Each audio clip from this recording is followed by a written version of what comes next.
আচ্ছা ভাই, ১ KG tilapia উৎপাদন করতে কত কেজি খাবার লাগে? ১ কেজি তেলাপিয়া উৎপাদন করতে ১২০০ থেকে ১৩০০ গ্রাম খাবার লাগে। অর্থাৎ তেলাপিয়া মাছের এফসিআর কিন্তু অন্যান্য মাছের তুলনায় কম হয়ে থাকে। এখন আপনি বলতেন ভাই কারণ কি? কারণ হলো তেলাপিয়া মাছ নিজের মলমূত্র নিজে খাইতে পারে। অন্যান্য মাছ কিন্তু এই জিনিসটা করে না, যার কারণে তেলাপিয়া মাছের কিন্তু এফসিআর কম আসে।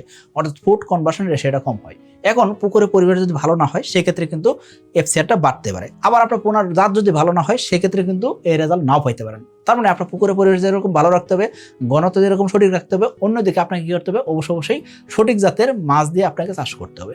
সঠিক নিয়মে যদি চাষ করেন, সঠিক ঘনত্বে চাষ করেন, ইনশাআল্লাহ আপনি দেখবেন কি ১২০০ থেকে ১৩০০ গ্রাম খাবারে ১ কেজি মাছ উৎপাদন করতে পারতেছেন। এই ১ কেজি মাছ মানে কি? একটা মাছ মিলেও ১ কেজি হতে পারে, ৩টা মাছ মিলেও ১ কেজি হতে পারে, ২টা মাছ মিলেও ১ কেজি হতে পারে।